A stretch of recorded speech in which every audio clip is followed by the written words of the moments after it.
I'll give it a shot. Natanz, Iran.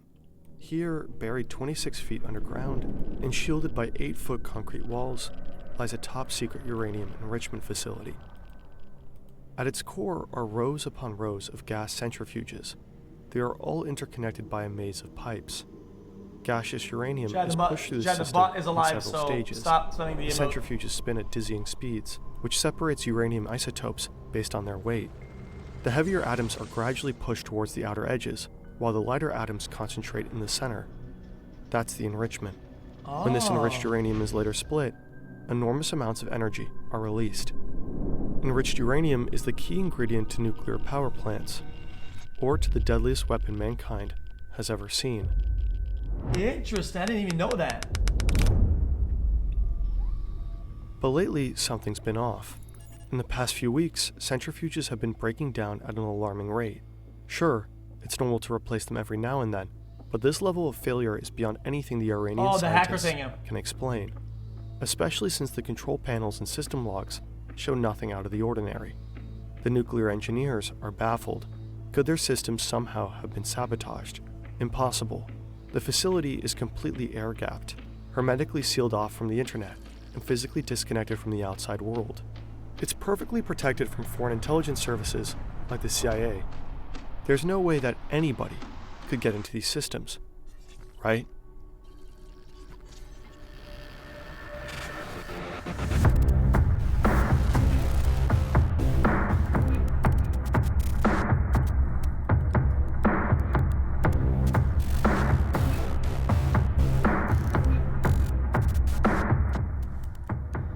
Guys, I've seen the video that explains this, but not this video. I'll give it a shot.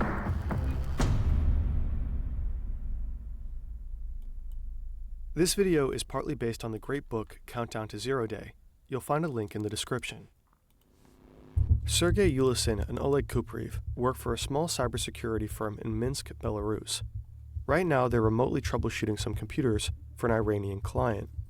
The PCs are acting up, constantly crashing and rebooting. They dig through the systems, searching for the root cause, and eventually they find something. A malware. But this isn't your typical run-of-the-mill virus. This thing feels different. It's incredibly sophisticated, unlike anything they've ever seen.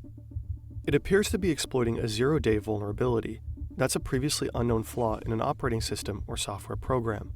A zero-day exploit is insanely powerful because, as long as it stays undetected and unpatched by developers, it can be used indefinitely. And the more critical the breach, the more systems can be hacked or infected. 0 days are the holy grail of hacking. Ulysin and Kupriv are stunned, and quite frankly, a bit intimidated.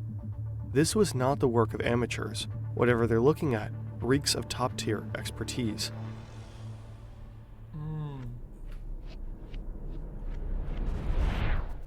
The malware turns out to be a highly complex computer worm. It can replicate itself and somehow stay undetected while slipping into the most heavily secured Windows systems. Alarmed, Ulysin and Kupriv email Microsoft to report their troubling discovery, but oddly enough, they get no response. 2 weeks later, they decide to go public. On July 12, 2010, Ulysin posts a warning on his employer's website in an English-speaking online security forum. He shares what they found out about the malware and issues an urgent alert. But the warning comes too late. The worm has already spread far and wide, infecting over 100,000 computers across more than 100 countries. Among them, Indonesia, India, Azerbaijan, Pakistan, Malaysia, and the US. But most of all, Iran. The news about the powerful computer worm spreads like wildfire. Whispers ripple through the tech world, and soon the software earns its now infamous name. From 2 file names buried in the malicious code, .stub and mrxnet.sys, a moniker is born. Stuxnet. Stuxnet. Stuxnet. Stuxnet. Stuxnet. Microsoft announces a patch and says they must have missed Ulysin's mail. Cybersecurity experts worldwide are scratching their heads. They begin dissecting Stuxnet's code and end up taking months to piece its secrets together. Slowly but surely, they realize Stuxnet doesn't use just one 0-day exploit. It uses 4. The main file of Stuxnet is unusually large for a computer worm, 600 kilobytes. For comparison, insane. the worm Conficker, which infected an estimated 6 million systems in the late 2000s, was only 35 kilobytes. So what exactly is Stuxnet? So, chat, these are the only 4 that they needed for this to work. But that probably means that they have more than 4, right? That are still out there because there's still 0 days that haven't been used yet, right? There's possibly a lot more than that. Doing when it infects a system? And most importantly, why? We hope that you will learn something over the course of this video. Not like back in school. Think unbearably boring lessons on some subject that could actually be interesting. We try to wrap information in compelling storytelling.com/Fern to start 2025 with some powerful new habits. Once Stuxnet infiltrates a system, it first installs a rootkit. Rootkits are collections of tools designed to hold suspicious processes and activities. This allows the malware to remain undetected. Stuxnet's rootkit operates at the kernel level. It can conceal its presence while taking complete control of the infected computer, even altering core functions of its operating system. The worm specifically targets Windows systems and exploits legitimate digital certificates from trusted companies like Realtek Semiconductor and Microsoft. These certificates are essentially stamps of approval that software manufacturers use to verify their programs as safe. By leveraging these certificates, the attackers can bypass a lot of security measurements. Ultimately, one expert notices something extremely odd. Stuxnet seems to only activate on systems running a specific software called Siemens Step 7. On all other systems, the worm does nothing except spread further. The Siemens software is part of an industrial control system designed to work with so-called programmable logic controllers. These devices are widely used in industrial settings to control machines. The whole thing just got even more mysterious. Dude, that's fucking insane. Cybersecurity experts continue dissecting Stuxnet. They uncover that the malware has been active since June 2009, creeping through systems for an entire year before anyone noticed. During this time, Stuxnet appears to have launched 3 distinct waves of attack, the first in June 2009, followed by 2 more in March and April 2010. With each wave, the code was slightly tweaked, most likely to render the malware even more aggressive. There are very few entities in the world who could pull this off. And there's one more detail. Stuxnet isn't just attacking any random computer running the Siemens software. It's originally tailored to strike in one specific country. Whatever Stuxnet is after, it must be worth the enormous amount of effort put into this worm. It must be industrial in nature, and it must be located in Iran. In 2002, an Iranian resistance group exposes the existence of 2 top-secret nuclear facilities in Iran, a heavy water plant in Iraq, and a uranium enrichment facility in Natanz. Why does Iran suddenly need so much uranium? Alarm bells go off in the West. Could Iran be working on nuclear weapons? This would violate the Non-Proliferation Treaty, or NPT. That's an agreement signed by the international community in 1968 to prevent the spread of nukes and promote disarmament. Iran appears to be willingly breaking the NPT. The country was supposed to report the facilities to the International Atomic Energy Agency, IAEA, but it didn't. The body is responsible for monitoring nuclear activities and preventing the development of nuclear weapons. 1 year after the Natanz site is uncovered, the IAEA sends a team of investigators. The Iranian leadership tries to calm things down, insisting the uranium will be used for peaceful purposes only, to produce nuclear energy. Yeah, but they should have But when the IAEA investigators get to Natanz, they collect environmental samples and find traces of highly enriched uranium. Uh-oh. This discovery sets off a chain reaction. The IAEA starts conducting regular inspections at the facility. The UN Security Council imposes economic sanctions. Years of tense negotiations ensue. Iran's nuclear ambitions cross a red line for many countries, especially for Israel and the US. Once allies, Washington and Tehran became bitter enemies after the Islamic Revolution in the 1970s. Meanwhile, Iran has openly positioned itself as Israel's nemesis and directly finances numerous anti-Israeli terrorist organizations. The stakes are clear. Israel and the US are determined to stop Iran's rise to nuclear power by any means necessary. In 2006, then-President George W. Bush is briefed on a top-secret plan. The CIA has come up with a strategy to sabotage Iran's nuclear program. Working closely with Israeli cyber intelligence, they begin crafting a sophisticated digital weapon. The project is continued under Barack Obama. Its codename, Operation Olympic Games. Quick note, the following part of the story is based on this report by Dutch investigative journalist Huip Mulderkolk. While we cannot fully verify the events independently, they do align with earlier investigations made by other journalists. It's 2007. The CIA is making significant progress on Operation Olympic Games. They've even built a massive replica of Iran's nuclear facility deep in the forests of Tennessee to understand how to sabotage the plant without detection. But they have a major problem. They can't send their own agents to infiltrate the high-security facility at Natanz. So they turn to an ally, the Dutch intelligence service MIVD. The plan for the covert operation is laid out during a meeting between CIA. Chat, you can't simulate that or do that in a mock form or just scale it down with maybe little a video game. Director Michael Hayden and senior MIVD officials. Enter Eric von Sabbe, a Dutch engineer living in Dubai.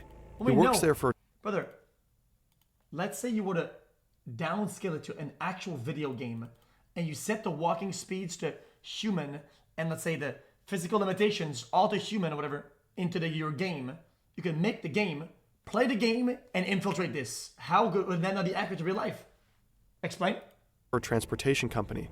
He's also an asset for the Dutch Secret Service. There's a lot of good games. And now he's given what will be the final mission of his life. Von Sabbe is to install water pumps at the Natanz plant. According to CIA Director Hayden, these pumps contain a technical masterpiece. Later that same year, von Sabbe makes his way into Natanz and goes to work. How exactly he gains access remains a mystery, but... The sequence of events is controversial.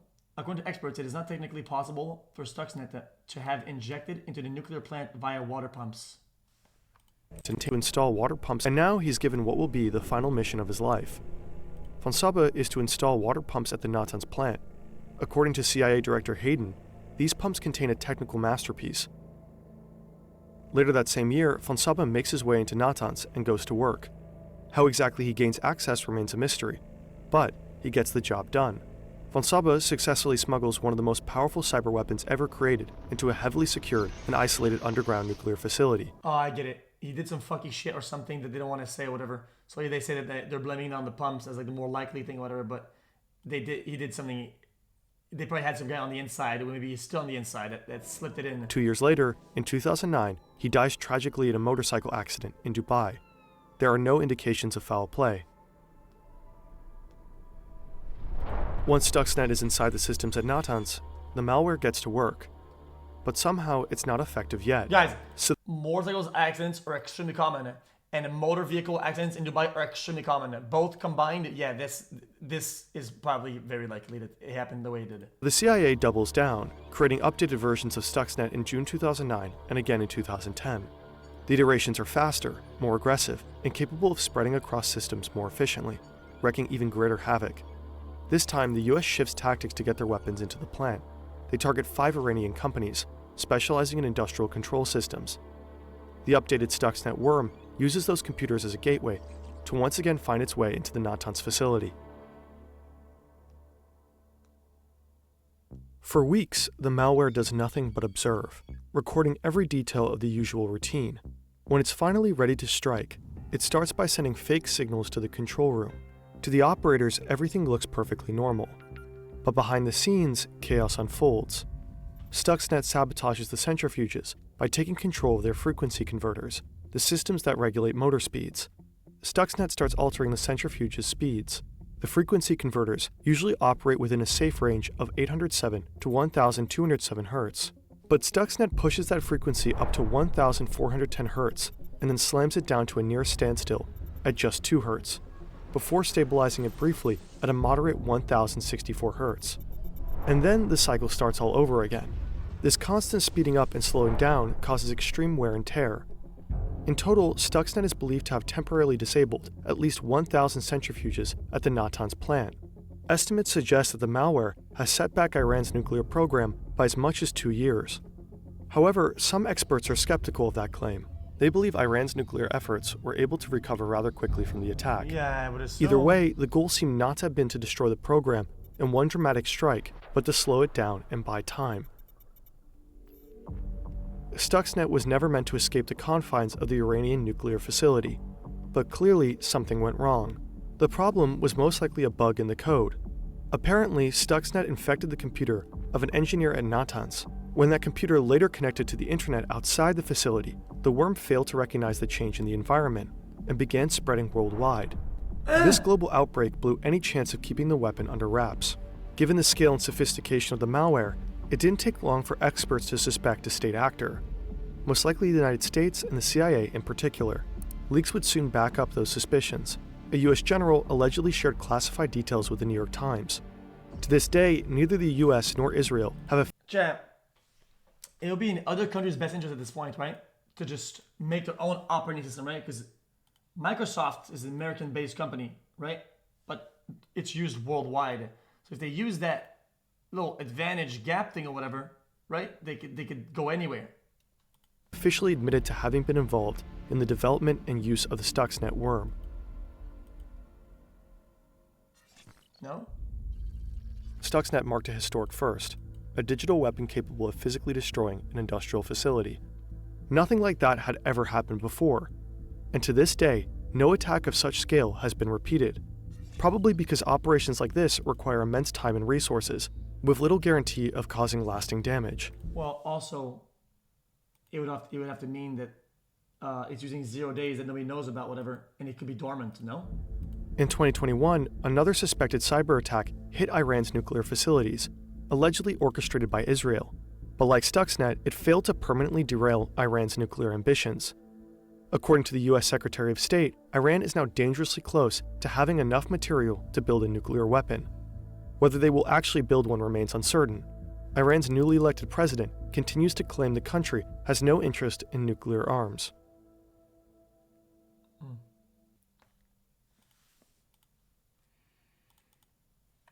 Interesting.